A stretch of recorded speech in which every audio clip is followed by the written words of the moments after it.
I'm Joshua Potts, Mr. Pottsable, always with the brother with the same mother, Aaron Potts, Super Hot Potts, and we're your favorite two black runners coming at you every single Two black day.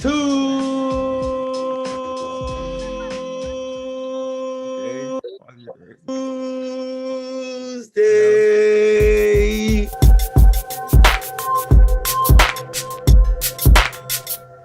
Yes, and we're back with another one. Excited for this.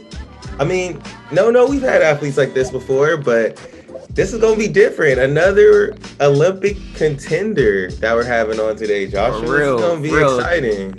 They don't know. Some of them don't know. Some of them they know, but they really gonna find out. Like if you don't know, now you know. We You putting clicked on people this on. podcast, you're gonna know. You're gonna be excited when you get in and you watch the Olympics and you watch this man kill it. You already seen him at the Olympic trials. You already seen him doing his thing. But before we get into it, All before we year. introduce him, I just want to say thank you to everybody that's been listening to the podcast, following us on Runner Report, watching on YouTube and everything like that. We really do appreciate the support, love the support. I hope you guys liked the podcast last week because we're really about to get into the Olympics right now, start recapping it. But we got one more great interview with the 2021 Olympic trials champion in the steeplechase. He's an Iowa State NCAA All-American as Stand well. up. Stand up. This man was in the army. Let me salute to him as well. He really do it all straight from Eldoret to America to Colorado Springs. We got the two-time Olympian Hillary Bor in the building on the podcast. All two black runners. Hillary, how's it going, my man? How's it going? Hey, it's going good, man. Thanks for the introduction. That was a little hype, but hey, it's going good. How are you guys doing? We're doing Hey, good. we're We're doing doing great. good. Like, especially to have you on, you definitely deserve the hype for sure, for sure. Like, you won the Olympic trials. You did your thing. You got it done. Just how was that moment in Hayward Field this past month when you won the Olympic trials? Could you just take us back to that for a second? Hey, it felt good, man. It's something everybody works for. You dream of winning Olympic trials, and it's every kid's dream. And it's going to the trials. I was really, really, really nervous going to it, and when the expectation is high, it's kind of different intensity. So and the scheduling for the steeplechase was not in our favor. You ran on a Yeah, Monday and then you have 4 days to just sit on the hotel and just think Just about it, what's waiting. going to happen on Friday. So, but it went well. I went there. My first call was to win the trials, and then my second one, if I didn't win the trials, my second was make the team. yeah. Making the team was the biggest call for me, and on top of that, winning was just top it off. What was it like coming into this one versus 2016? People didn't expect you to be on that team. You made it and qualified, whereas now you kind of wins this with a target on your back, coming off of being the first American to win at a Diamond League steeple with a fastest PR in the field too. How was that compared to 2016? It was totally different. Man, people don't really know. We don't really know the backstory of it. Going to the Olympic trials in 2016, I was actually telling my coach, man, this is going to be my last race. I think I'm going to Really? retire after this. Because before that, my steeplechase PR was like 8:32. I ran 8:32 8 years in a row. And Wow. like I can see an improvement. But coming to that Olympic trials, I ran 8:17. And shout out to my coach, Scott Simmons. He was the only one telling me, you're going to make the team. And I wasn't even ranked at the top 10 going to the 2016 Olympic trials. And I felt good through the rounds, and I made the team. The expectation was low, there was no pressure. Now, 4 5 years later, I won the trials in 26. I won the USA trials in 2019. 2019. Now expectation is high. People Mm-hmm. Yeah. expect me to make the team, and with expectation comes with more pressure, and that way, you have to be really, really prepared. It's not easy. Adds up to a lot of people who have been the top for long, because it's not an easy Yeah. job. Because coming in, I was really prepared, and it was exciting, and it's different pressure. And coach gave me the plan. I followed the plan and executed it to the perfection, and I was glad to come out on the top. Yeah, everybody wants to be the king, but everybody doesn't want to pay the King's dues, and for sure, and you're able to get it done this year. But I want to go back to 1 second what you just said earlier, that you have to wait 4 days. Like I remember that. I forgot about that the steeple like happened on Friday, and then you had to wait those couple of days. Like what did you do in between? Were you just doing like easy runs all in between? Like how were you passing the time just in Eugene? Did you have an Xbox up there or something? I don't know. Like were you playing Uno with Paul Chelimo? How were you getting through the time? Like that's a lot of suspense leading up to Hey, those time. yeah, Paul Chelimo was my roommate, but all we can do is sleep, man. Like the NBA was going on. I watched part of the NBS and Okay. yeah, and watched the. That's all I did. Like very much, that's all I did because you can't do anything. 4 days is a lot. Yeah. Yes, you can get tempted to do a light workout in between, Yeah. but it's really really really it's a lot of days, but at the same time you can't do anything because any mistake you do is gonna cost your team. And I feel like some people may have done something in between, but for me, just easy runs, come back, eat and sleep, just get rest. And I know you have two kids. Was your family with you at the trials, and were you hanging out? Was that like calming to have them with you that entire time, or what was that like? No, they didn't come to the trials. Okay. They were in Springs, but most of the time I was just my daughter. She'd be 4 in 2 months, and she likes to play some random games on the phone. And I would Yeah. spend like 2-3 hours just playing with her, and that's actually helped me a lot. Just don't think about the race at that time because you're just having fun and just connecting with your kids. And another question I want to ask about like your kids as well, like have they kind of started understanding like the fact that like you do this for a living, that like you run every single day for a living, like this is your job? Have they understand that like for in a sense, or like do they still not kind of get like what you kind of do? Actually, my daughter, she's starting to understand right now because every time she'll be like, "Oh, daddy, you need to go for a run." I'll be like, "Oh, why is daddy running?" She'll be like, "Oh, you need to take me shopping." So I she bet. understand now because she'll be like, "Oh, I want something, you that." And every time I go for a race, be like, "You better win the race, daddy." And I remember my first race in Eugene. That was in April, and she was watching the race. My wife actually had a video of her watching the race, and she was really excited when I took the lead. But when I lost, she was like, "No, that's not good." And you could tell like she was like, "Daddy lost. That's not good." And she didn't want to talk about it. So That's funny. kids are Hey, innocent and funny too. So she's that's a gonna good be a thing. competitor. You can already tell She, she's a competitor. she is. But One thing too, like you're saying though, heavy is the head that wears the crown, and you are the face of the men's steeple right now. You won in 2019 at the USA Champs. This year at the trials, you won, and you have the fastest time. You're always up there. But me and Josh were talking about this. I feel like when we have someone coming from Kenya or Ethiopia and becoming an American citizen and doing these extraordinary things, people are still more focused on the people that are behind you in the race, and we don't feel like you get the props that you deserve. What is it like dealing with that just in your career in general? I know that's probably kind of new to you because you were running 8:32 a couple years ago, and now everyone's looking to you to lead the way in the steeple. at the end of the day, it's just like you got a job to do. It's like my job to do is just to represent the US at the best, and it's up to my teammate and my coach to make sure I'm prepared. And everything else is just you don't have to worry about anything else. Just go there, get a job done, and just if you do I always say if you go there and execute your race to the best of your ability and you do the best, that's all you can worry about. So anything else is just that's what it is. You can't control. There's some things we can't control, but it doesn't bother me that much. And then on top of that, of just being like you came from Kenya, but like you went into the army and then you went into like the WCAP program and you served and everything like that. Like, what does it mean to be an Olympian after serving in the army and like representing the country, getting your citizenship through that? And now your second time being an Olympian, like how much being an Olympian and representing with USA on your chest mean to you? You know, and I always tell people, without the army, I don't think I would be running right now, because I graduated in Iowa State in 2011. That's when I finished my eligibility, and then I was actually second last in the NCAA. And by then, I was like, I think I'm done with running. So I took a break from running.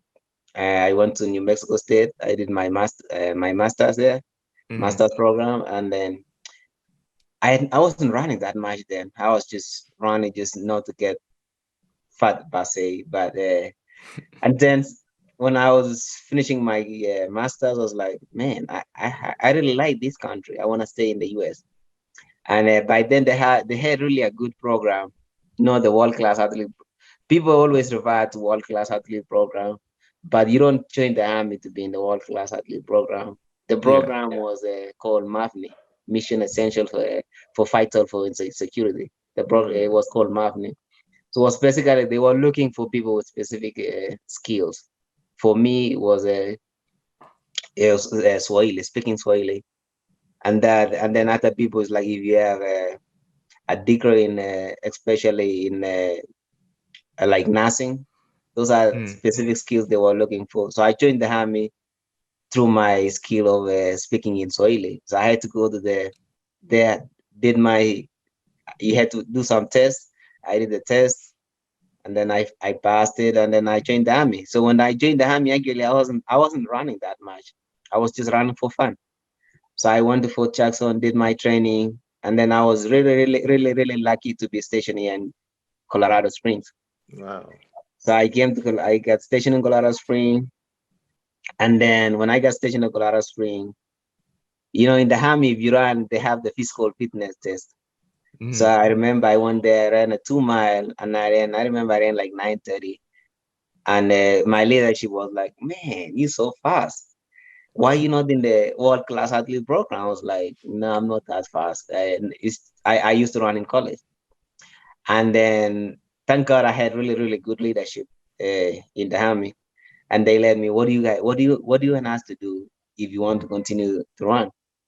And then the army they have two different main events.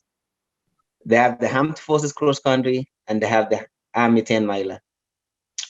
So the first, one of the coaches from Armed Forces contacted me. Is like, oh, you wanted me to run the Armed Forces cross country, and that's how I started training. Now I was like, okay, I'm training for something, so I could wake up at 5:30, do my running, go to work, report at the play zone at 9, and then after work at 5, go for my running, and then go back home.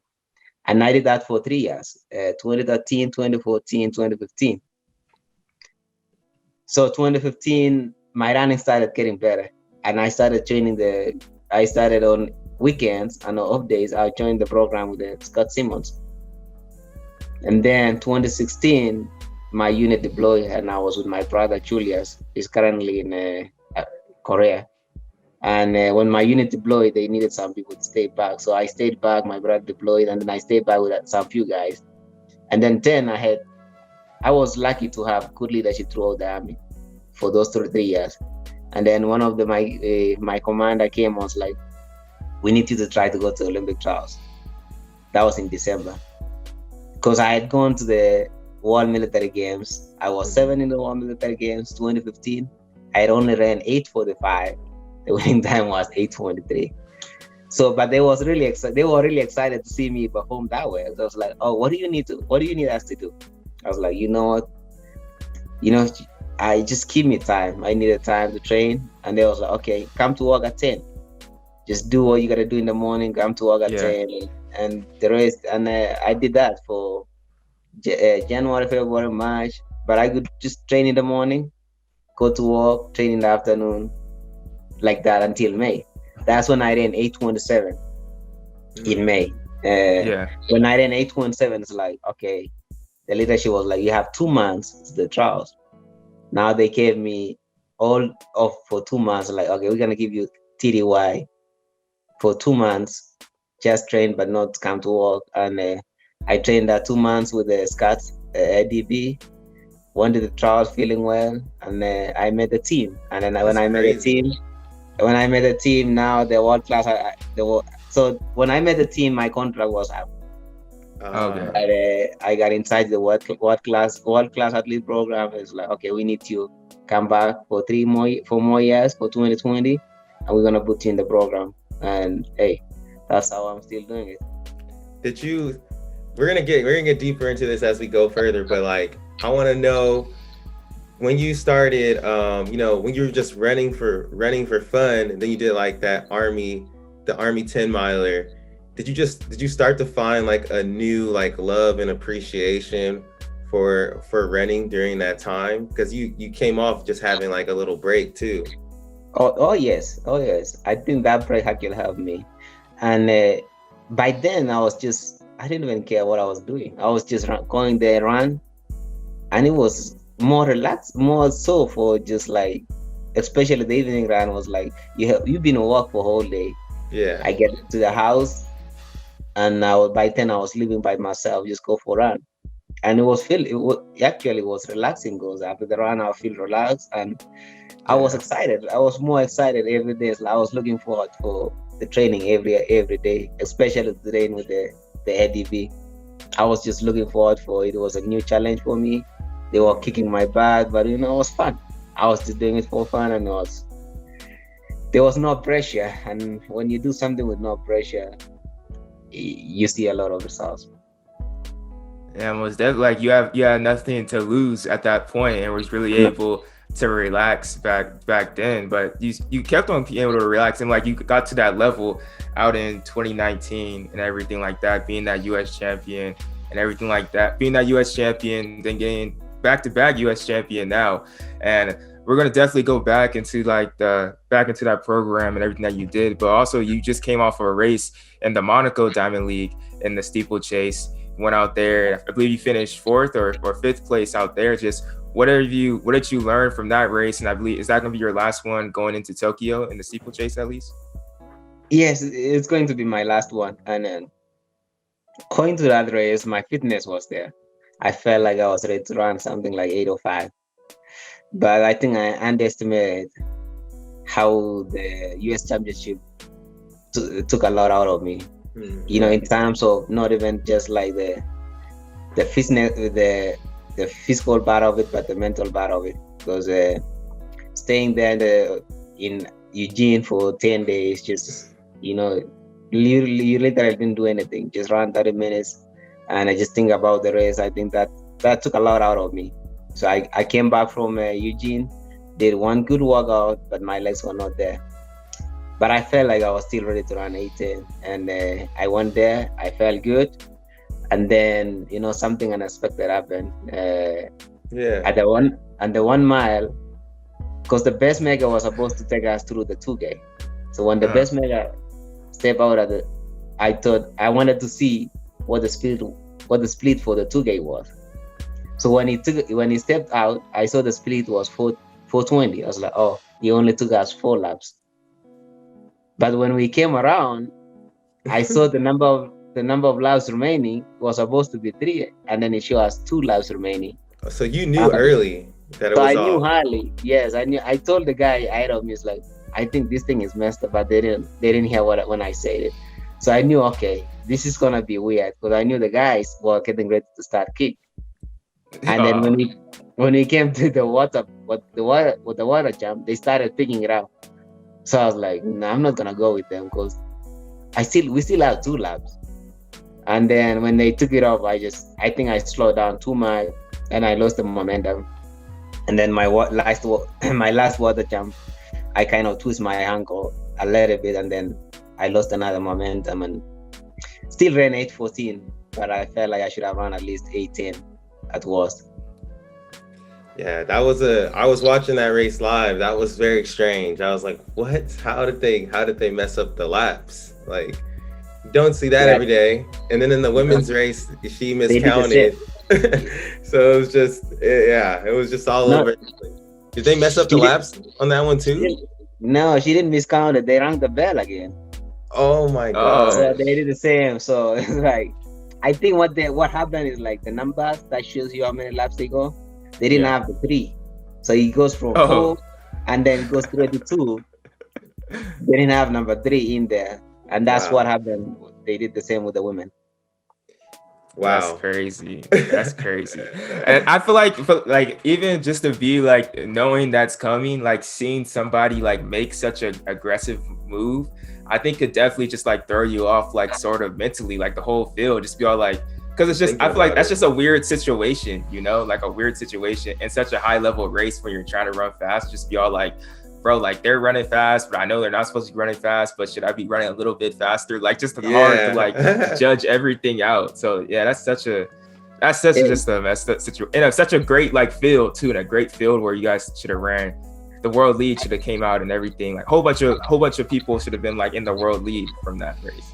yes, you're right, because I think my mind went off just looking at them. I was like, what's gonna happen with them? Because I knew somebody's gonna just really, really be pissed off, and I became a spectator Yeah. instead of just focusing in my race. And but as we go into more of the podcast, we want to learn more about you and kind of just like your upbringing as well. And one of the questions that we like to ask all of our guests when we have them on is just like, who is that person from when like when you were a kid in Eldoret that really like influenced you the most, or who's just been the most influential person in your life so far that has helped you get to this point? I think the thing that helped us when we grow up is when we were growing up is my uncles. My uncle was his name all ones Amos Korir. He was the first group of people who came to US. He came to United States in late 1970s, around like 76. And he was a steeplechase too. I think he ran in college around 818 in college back in 1978. Okay. He went to Villanova, and then my other uncle is named Barnabas Korir. He went to Iowa State from 1984 to 88. And so our family actually have a history of running. Mm-hmm. And that's the two most people I looked up to, because I wanted to follow them. I wanted to emulate them. Although I didn't actually enjoy running. I just enjoy following the athletics part of it. Your younger brother Emmanuel, is that your only sibling, or do you have any sisters or? Actually, it's not my younger brother. It's my You're He's the a year older? older than me. He's Okay, older than me. I'm messing Yes, I up. have six. No, I have 5 brothers and 1 sister. Okay, So there's like 7 of us, and 3 of us are here in States. and then So another one is Julius Bor. He went to Alabama. He's actually the most talented. To me, he's the most talented of our family. But he had issues with his back, and he ran 356 in college, but now he's just serving in the army right now in Korea. okay, so y'all got a running family. We're a little bit of the same, and we have Not 2 as other fast, brothers. Not as fast as y'all, but yeah, we all grew up running club track. Like we're 800 runners, and one of our brothers was a thrower too. So Yeah. we're about that track life too. But is that what brought you to the sport? Were you kind of just born into it? Yes, very much. My older brother actually went to, I think, a small D2 in Texas, early 2000. When he graduated, he ran a marathon. He ran a 2:12 back in 2007. And then, all my brothers were running back in Kenya. What's the goal too? Like when you guys were all younger, like knowing your uncles were doing this as well, like, oh, we wanna go pro, like we wanna, like, was the goal ever when like you're younger or just teenagers with you and Emmanuel, like, bro, we want to both be racing at the Olympics one day, or we want to both be at the U.S. championships or the NCAA championships one day? Was that some of the things you guys talked about? For me, no, not really. But Emmanuel and my other brother Julius, because we used to watch every race, World Championship, Olympics. They were just really, really into running because they started running when they were young.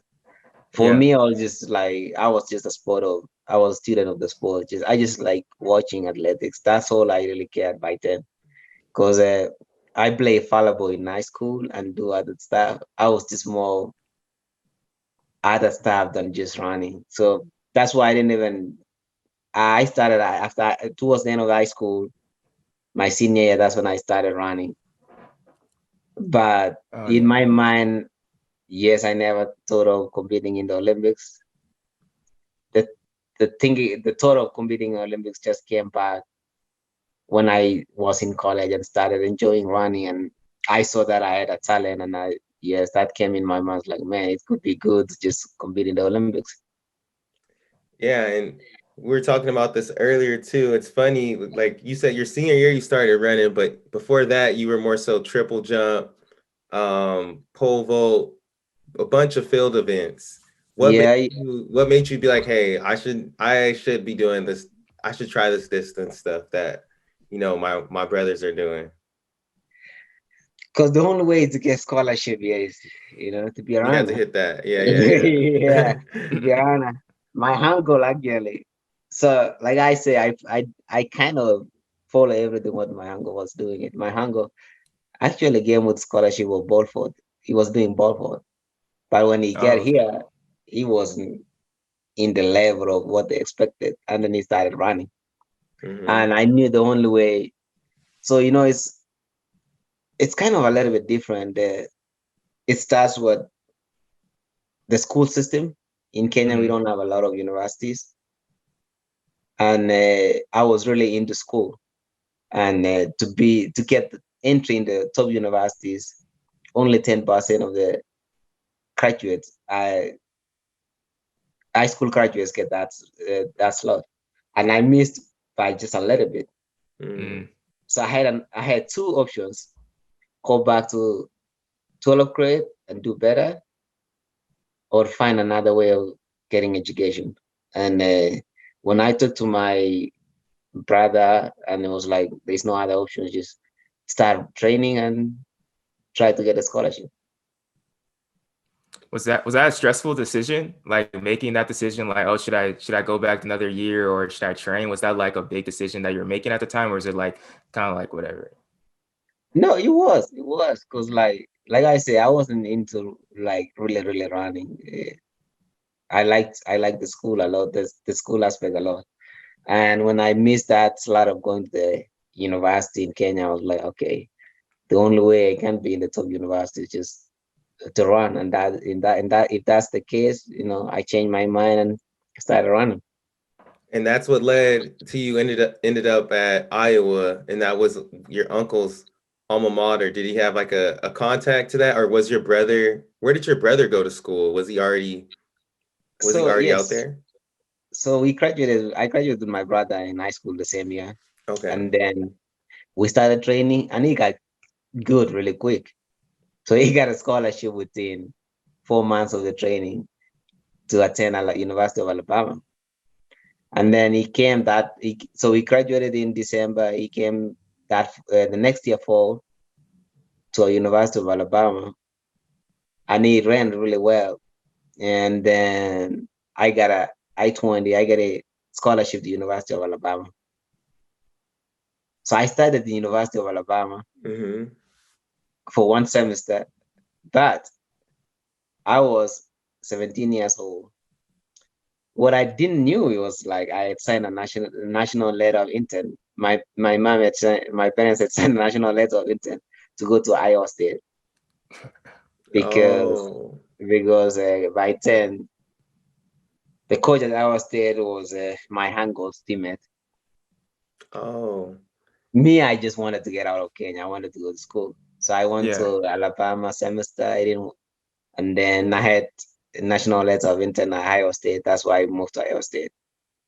But Oh, that's yes, crazy. my uncle, my coach was a teammate to my uncle then at Iowa State. Dang, that sounds stressful too. You're like, wait, I'm in the whole wrong state. And that's a transition too with like weather and just like people. What was it like to like when you first got to the States, you kind of moved around like from the South The- all the way to Iowa? South yes, Midwest. the first time when I landed in Alabama, I think Alabama had a lot of Kenyans then. So it was easy transition because I would hang out with them. But when I went to move to Iowa State, by then I was probably the only Kenyan, and we had one Sudanese called Maria. To me, it was a blessing because I wanted to learn the culture, and the only way is just to be alone there and just survive. And I adjusted well. The only thing that was hard to adjust was the winter. It's too cold out there. Yeah, we from California, so we still don't really know about that life. That sounds tough. Yeah, it's cold, man. But hey, since then I've been in the Midwest. So 07 now, almost 14 years. I've been in winter every year. Yeah, you in Yeesh. Colorado Springs too. Yeah, it's the same. Yes, I moved from Iowa to Colorado. Yeah, that's cold. That's Yeah. real cold. What I'm curious too is, like you mentioned, Alabama, Iowa State were the two schools that you're connected to, and now seeing those schools now over the past probably like 4 years, they've had a lot of Kenyan athletes as well. From what Mercy Chinlagat just won NCAAs in cross country. She did her thing in the 10K. And like Wesley Kiptu and Edwin Kurgat at Iowa State. Just like, how is it seeing like people, those younger people, like come over from Kenya and excelling at those type of, like at your alma mater, Iowa State, and even your brother's alma mater, Alabama? How is that for you to see them excel? It's good feeling, man. It's a tradition. I remember when I went to Iowa State and look at the people who came before me.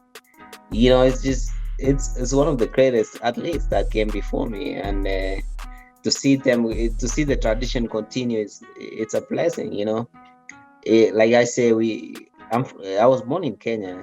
We don't have a lot of privilege, and for someone else to get that privilege and to get to get that education and just to get better and then get a job and just help other people back at home, it's a blessing. It's a good feeling, and I'm really happy with those guys. I talk to them all the time, and I just tell the coach, continue the tradition. We have to keep the tradition going. Yeah, that should just be tight too, because definitely like seeing you like win the Olympic trials and just seeing even like Paul Chelimo win the Olympic trials as well, and the things that you guys do, and you guys be able to have that connection. I feel like that has to be such a like a tight, like almost like a brotherhood, or like a what's it called, a fraternity in a way, or sorority in a way, but a real family that you guys have all created. That would be a tight culture to experience, I bet, for them and for you as well. We don't take it for granted, man. It's a blessing to represent this country. We go there and just to wear that USA is not. It's a blessing. It's something I'm really proud of. It's because we've come a long way. If you ask all these guys a story how they grew up, it wasn't fun. Yes, we were happy, but we grew up in a humble background. But again, we didn't have everything you guys have. Not you guys, but what the American kids have right now. So I see my kids the way they grew up now. It's like, man, my daughter knows a lot of stuff I didn't even know. Like, man, this is fun. But that's why when I see my kids right now, like, man, I'm glad I stayed here and now my kids grow up and get everything they want, because that's all you need. We all human beings. That's all you need for the generations. Was there ever a time within your journey, especially I would say in college when you're like younger, was there ever a time where you're like, man, I can't do this. I wanna go back. I want to go back home to Kenya, or were you always just kind of like locked in that the entire way? Man, it was bigger than me, man. Like, yes, it's not, like I said, it's not easy to get a scholarship, Mm-hmm. to get a free ride through college. It's not easy. And I was blessed. That didn't even came back into my mind, because like I knew, some people are looking up to me back in Kenya, and I had to do what I had to do. And the best way is to get better and extend the hand down. Yeah, after you getting your time done at Iowa State, like you said, you went to New Mexico, went to the Army, you did your thing, and now joining in that the world class athletic program as well. Like you kind of have, like we kind of just mentioned it, but you kind of had like that same uh brother. Well, you still have like that same brotherhood. You train with Scott Simmons now, with Paul Chlemo, and then Brandon Keeter, who finished right behind you at the Olympic trials, and even like Shadrach Kipchirchir and all these people. Like they have like the same journey as you, and you guys still like train together. I'm kind of just curious, like what is that group atmosphere kind of like? Because you guys all went on like the same similar path, like through the NCAA college system, and like joining the Army, and then like now are running professional, trying to make the Olympics any type of way. How is that culture kind of like with like your families and everything? Are you guys all just like homies and stuff? I feel like it would have to be pretty lit at practice. That's what I'm thinking. Oh yeah, it's brotherhood, man. There's a saying, man. You can't make it by yourself. For the kid to grow up, you need the whole village. Mm-hmm. Yeah. And for someone to be successful, to be really, really competitive at any sport, you have to have someone who pushes you. And I'm lucky. We're lucky to have this group here. Like you say, we all have probably the similar background. We all know what it took us to be here. Mm-hmm. And that's why when we go to practice, we don't mess around, because we want to be better, and we push each other. And man, we are lucky to have, Chelimo, silver medalist, Shadrach, 2707, Corey, Olympian, my brother, 1305. I mean, I can go down the line. It's like 15 of us. And the good thing with the group is like everybody has something which is better than the other, Some people have really good raw speed. Some people have really good strength. Someone is good at something. And that's the thing we have advantage. Like we kind of push each other based on your strength. That's cool too. Is I feel like your group definitely holds each other accountable as well. Because as you were saying, y'all are really doing it for something. It's bigger than you at the end of the day. What you all are doing and accomplishing. So yeah, what's it like to have those people too, to just hold you accountable in life and just whatever you're doing? It's good, man. Like I'm lucky. I have so my brother is training with me too. Yeah. And it's very competitive out there. The training sometimes it gets too competitive now. Sometimes I feel like we push the envelope too much. But I guess that's why we have the group. Our group is have success. 2016 we had 4 Olympians. This year we had 3 Olympians. I felt like we could have put more Olympians in the team. But it's tough. The Olympic trials this year was tough. And this group is tough. And we're getting better. I feel like we're gonna be competitive the next foreseeable future. We have Bernard Kita. He just joined the group 2 years ago, and now he's an Olympian. He's a young guy. He has time to develop, so he's gonna continue getting better. And we have a lot of young guys that they're gonna come up down the road. And for us now, we are the older guys in the group. Is up to us to just teach them the tricks of, and just rely on our coach. We have our coach who really understandable, and it brings us together. Can you talk a little bit about your coach? Because yeah, like you were saying, that the group is amazing. I mean, the group busted on the scene a couple years ago, I feel like. But yeah, I don't feel like people talk about y'all's coach a lot? Because I haven't heard much about him, but he's always producing. I know. I mean, Scott Simon is great coach, man. I mean, like I said, for me to make that team in 2016, I couldn't have made it without Coach Scott Simmons. And for him, he doesn't like the limelight. Like, he doesn't like to be out there. He does things low key. And man, the guy is very knowledgeable. He loves the sport. He does a lot of dirty works for us. Give an example: during winter, we're gonna have 6 feet of snow, and you'll be like, "Oh man, we don't have speed walk tomorrow." And then midnight, coach will text you, "Hey, we got a speed walk tomorrow." Like, how? It'd be like, "I already clear the track." Dang. So those are little things he does that, you got to put in work. If he's shoveling the whole track, you got to go hard. The whole track, like, come on, coach, there's snow out there. It's like, you got to warm up inside lane one. When you finish warming up, you do workout. So he does a lot of extra stuff that people don't see behind the scene. And he keeps the group together. And like any other coach, man, it's a learning experience. I've been with that coach since 2014, and you grow as a coach. Coach learns too. Like, every athlete learns throughout the year, and coaches too learns through the year.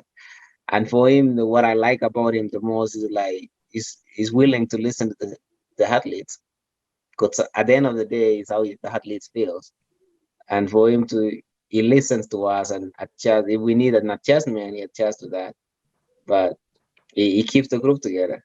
And then I wanted to go back to one thing too, as I think we're winding a little bit down the podcast, but we were just talking about a second ago about your teammate who finished right behind you, Brandon Keeter, and the Olympic trials. Like, how was it? Like, you guys come off the last turn, the last bend at the Olympic trials, and like you are right beside him. Like, you two are like right beside each other, sprinting down the last 100. Like, for you, like seeing like his journey, and you said like him just joining you guys and coming onto the team and being that young guy, and you making it onto your second Olympic team. But as you guys come off that last turn and have one more barrier to go, like, what is kind of the feeling knowing that like my teammate and this young cat is like right next to me, and we're finishing in 1-2 for the Olympic trials?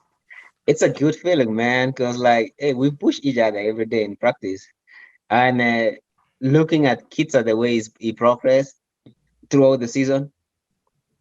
First race he ran 8:36, and then he got better every race. He got better, and seeing him the way he pushes, the way he trusts, I think that fun that Kita has is he believes he can run. He believes he can run 8 flat.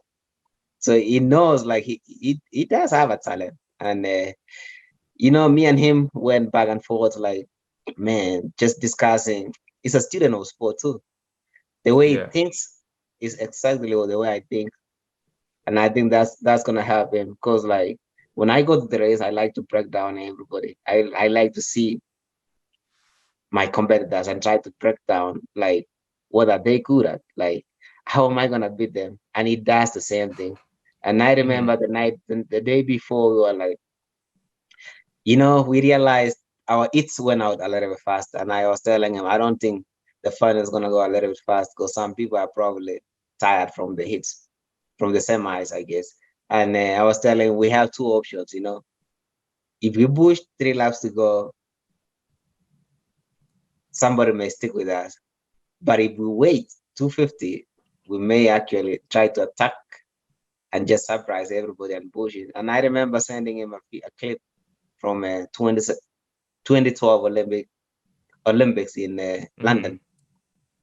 The way Kimboy does, Ezekiel Kimboy, one of the best people I sent him, like, man, why this guy the way he does the last 300 meters? Crazy. And we kind of did the same thing. And to see him come through the water jump with me, I was like, oh man, this feels good. Yeah, both of y'all clearing the whole thing. No drop, last jump. Yes, so that was a good feeling. So in 2016, you took 8th at the Olympics or 7th? 7 at the Olympics. You took 7th at the Olympics. Yeah. I know the goal is always to medal, I'm sure, but how are you approaching it this year differently than you did in 2016? Of course, man. 2016, I was just excited to be in the Olympics. I think the excitement just kind of overwhelmed me because I never expect to be an Olympian. And when I met the Olympic 2016, I was like, oh man, I'm excited to be there. And the way if you watch the way I ran the semis, I was just excited to run against Kimba because Yeah, it's a Kimba has go. been like that. That guy is exceptional when it comes to championship. And I Mhm. was in the same age. We ran the same age, and finals. I was just excited. I was just go there, run, and see what happened. So this year is different. I've ran against these guys the last 4 years for sure, and I'm getting better. The more I run against them, I'm getting better. I'm learning my weakness. Every race, I come back and tell go, okay, they dropped me. 2016, I used to get dropped 3 laps to go. Mhm. 2019, I was there until 200 most of the races. So now we've been working on that last 200. What we need to do to be there to be able to close the last 200. And I feel like we have a chance. I have a chance to be in the middle. Uh, it's too bad Chega is not there. Yeah. Uh, Consensus is not there. We don't really know how the Ethiopian team is gonna be because they put 3 guys that was in the trials, but the guy who won Monaco is not in the team. So I don't know if they're gonna Oh, go back. Yeah, I don't know if they're gonna go back and Put put them that on. kind of. Yeah, I don't know if they're gonna go back and put that kind of team. So the only guy who is really favorite is Al Bakali from Morocco, Yeah. and then the rest of us is just you know we've been beating each other back and forth. And when I raced them in catch shit, I felt really good. And it's almost those guys is the same guys who will be in the Olympics. And I think the championship race is different than the Diamond League, Mhm. and it's more of a calculation to be done. Like you have to be there. You have to be in that position before to be really good at it. And I feel like I have advantage over some of the guys because if you look at the Kenyan team, all of them are first time Olympians. If you look at the Ethiopians, the same thing. So we kind of are going there feeling, and that keeps you confident, and that's all you need in this sport. You need confidence more than anything else, and I'm going there feeling confident and ready to compete with them. yeah, that's what I like to hear. I can't wait to see it. I also want to ask, like, how do you think, or do you think that, Tokyo not having fans and just the layout of the Olympics is going to be so much different than Rio because of COVID? Do you think that's going to affect competition in any way, or is there any way that you're trying to prepare for that? For our competition, I don't think it's gonna affect us a lot. I feel like other competition probably like long jump, triple jump, 100 meters. There's some competition that feed on the Off the crowd Yeah. crowd, yeah. of the crowd. But for us, like yes, we're probably gonna miss it, but I don't think we'll have that much of an effect, especially when the camp goes off. It's just It's it's Olympics. it's Olympics. Yeah, we lucky to be to for this Olympics to happen. So we're just excited to go there, do what you gotta do, and just leave. Yeah, well, we definitely gonna be cheering you on in that final, and hopefully you get on that medal stand and really that gold medal. That's what we all want to see from you for sure, and especially all the Americans really just be in contention up there. It's gonna be definitely exciting. Thank you for coming on. We're gonna do some closeout, like some closeout fun questions towards the end that we kind of really Okay. just want to know, but really just close out real quick because this dude, like, if y'all don't know, the audience, like, this guy, you were a part of Eliud Kipchoge's breaking two moment and like Yeah. pacing. Just kind of what was that experience was like? I know most people listening, like I was watching that for sure. I had to stay up. I had to stay up in the middle of the night and watch you guys do all that and pace. Like that was crazy. One of the most historic things in running history, and you were able to pace for a little bit for it. How was that experience doing that with Kipchoge? Man, I was lucky, man, to be part of. I think that was gonna be part of history. Down the road, I'll be telling my grandkids I was part of that group that broke the 2-hour barrier, and it was good. It was good. It was a lot into it, man. I remember 2-3 days before, so we got done in the World Championship indoor, and then we flew direct to the venue, and every day, man, it was just practicing out there, because everything had to be perfect. It was too much practice. You know, you go run the course, practice, you get back. It's like you are going through class. And it was really exciting. I think the most exciting thing was just looking at Kipchoge, how composed he looked like he didn't have any pressure, man. He's a different animal. And we were kind of, I was even nervous more than he was like, man, this is tough, man. You know what pace they have to go through? Yeah, that's crazy. That thing is unthinkable. It is crazy. And I was lucky to be part of those. I think it was 40 of us. And it was fun, man. I enjoyed it. And it's something I will live to tell my kids. I'm cranky. There's really some beast in that group, like the picture you guys all took and like the steps in Kipchoge. Like there's really like some legends. It just like everybody in there are like goats in their own right. Then you have Kipchoge breaking into our barrier. That's really is a legendary. Can you see Kipchoge? I know you run for Hoka. Shout out Hoka. Could you see Kipchoge doing an ultra marathon?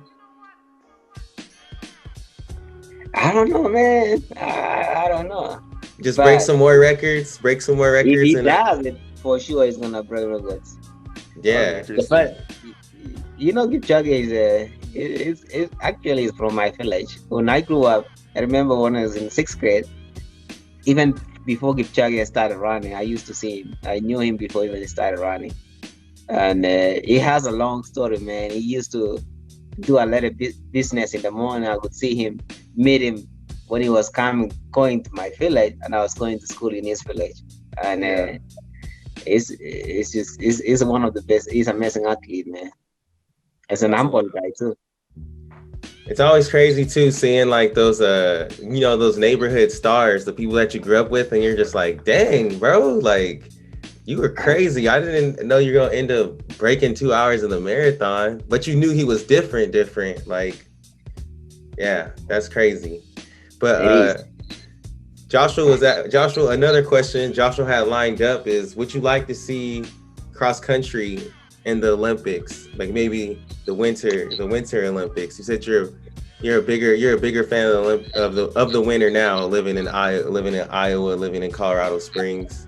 I just thought that was interesting because like you've won a world cross country race, the Great Sterling cross country race, and like you guys done it with WCAP as well, and like for the USATF like national or just cross country races. So people have brought up that conversation before. So do you cross country in the Olympics? What do you think about that, or just cross country being a bigger deal?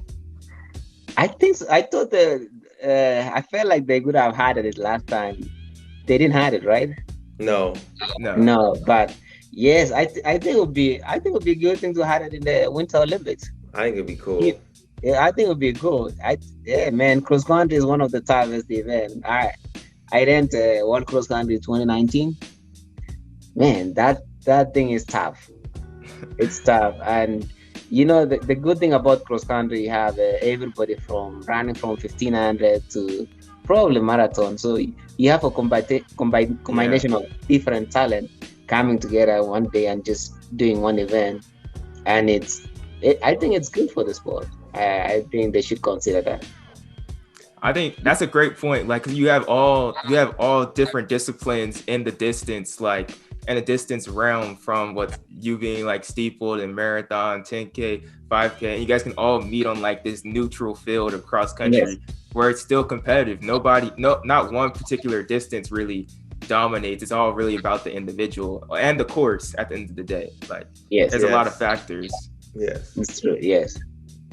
That's Yeah, actually why I like track bet. That's why I like track better, because I'm like, dang, you letting all these people get a chance to beat me on these different courses. Let's just make it fair and get on the track and pick an event and we'll race. I know. Cross country stuff, man. Hopefully they don't design the same course they did, like the one they did in 2019. That was a tough course. That was like a mountain running. So That's right. That's some Joe Gray. Yes, I was telling Joe Gray you needed to be there. But yeah, thing about Joe Gray, man, I've been training with that guy from 2013. So it's a tough guy. I was also wondering, because Olympic trials was crazy. We saw a whole bunch of crazy times and a whole bunch of young kids like Cole Hawker, I think Mo, and then Grant Holloway going close to the world record, and Gabby Thomas. So many crazy things. Like, what events are you most excited to like watch at the Olympics as well in track and field? Man, I was excited to watch the 100 meter women, but we all were. She's one of the exciting competitor out there. But right now, I'm excited to watch the women's 400 meter hurdles. Yeah, I felt like every time Sydney and Delilah face each other, the world record goes down. Yep. And Delilah broke the world record in U.S. Championship 2019, and he did again in London. And then you have the lady from Netherlands. For me, yeah, she's running well. So I'm excited to watch those three compete for gold. I think it's going to be exciting race. I think another world record is probably going to have to go down for someone to win. What do you think you could run in the 4 hurdles? We got sub 60? Oh yeah! Oh come on, man! I keep myself like at least faster than 54. Hey, we need to get steeplers out on the 400 hurdles and see what they can do. That would be fun. Interesting. Yeah. The funny thing though, I used to did the decathlons in high school, right? Mm-hmm. I was really good in long jump, high jump, but my favorite event in terms of running was a 110 meter hurdle. Oh, get ready. Oh yeah, you ready for the 400 hurdle height? No problem. It's nothing. It's nothing. But yes, but you need, hey man, people don't realize the kind of skill you need to be really good in 400 meter hurdle. Because remember, you're going at a top speed. Yeah, you're going. But you can't misjudge anything, man. It's tough. Those guys are like you say, that 110 meter hurdle, man. That guy's is good. Yeah. He's attacking those hurdles. He's running so fast at them. It's crazy. It is. I don't even know how you do it on the steeple though. Jumping over the whole water pit the last lap, that seems scary. Yeah, but if they have I have background with long jumping, so I think that's the advantage I have, and that's one advantage I have. I feel like if I'm feeling good and I'm there 200 to go, I always give myself a chance because I know I can attack that barrier really well, better than those guys. And remember, if you have a second ahead of everyone else coming out, it's only 150 meters remaining. So yeah, that's how I normally see the race. Yeah, I'll definitely get in a 2,000 steeple one day, not 3,000. Probably go to all comers, get a 2,000 steeple in just to try it out, just to imagine being Hillary Bor for a second. But 3,000. You don't feel the effects of Steeplechase until you pass the 2K. That last 2 laps is different. I'm okay with that. I'm okay with that. I'm okay with not feeling the effect of that last K. Yeah. But then also we ask this question to everybody on the podcast because sometimes we don't know who to get. We don't know who we should get on the pod. So who should be our next guest on the Two Black Runners podcast? Who do you think would fit the Two Black Runners mold and be a great guest at? Hey, I saw your brother talking about Chelimo. He's like, if Chelimo in 5. I think that's where that guy would be great to get in there. Yeah, I think Chelimo would be, it'd be good fit. We love to have him. There won't be no fighting. We'll get along. Yeah. We'll get along. And then last question, and then we'll get you out of here, my man. We always like to ask this question to end it off. It's kind of deep, but I think it really just sets the tone of who you are and who you are definitely in the sport of track and field. And that is, what mark do you want to leave in the sport of track once you hang up the spikes and you're all done running? What mark do you want to leave on the sport? We do this like I said, the reason I'm doing this is because someone else, I watch someone else do it. I watched Kim, by the way, he did the steeplechase, and it's just like, hopefully I keep faith or encourage a kid out there to just look at me like, oh, this guy is 5'6" and he can do this steeplechase. So hopefully I keep encouragement to some kids out there, to do the same. It's always yes, you have to have the talent, but at the end of the day, you have to have a big heart. If you watch the NCAA women's steeplechase, Yeah. Nobody thought that lady's gonna win, but I felt like she had more heart out there than everyone else, and it's just like encouraging. Hopefully, we encourage the next generation to continue with the sport. Man, love that, and Heart love over having height. you on the podcast. We really do appreciate you coming on. Best of luck in Tokyo. Like we said, we're gonna be watching. You definitely part of the Two Black Runners podcast family now, and we really do appreciate it, man. I really do. Aaron, you got anything else let's say before we close out? No, thank you for having me, guys. Yeah, thanks for coming on. I appreciate everyone that listened this far into the podcast. If you listen this far, you truly are a day one homie, and we appreciate you. Thank you again, Hillary, and we'll see y'all next week on Two Black Tuesday. All right, thank you, guys.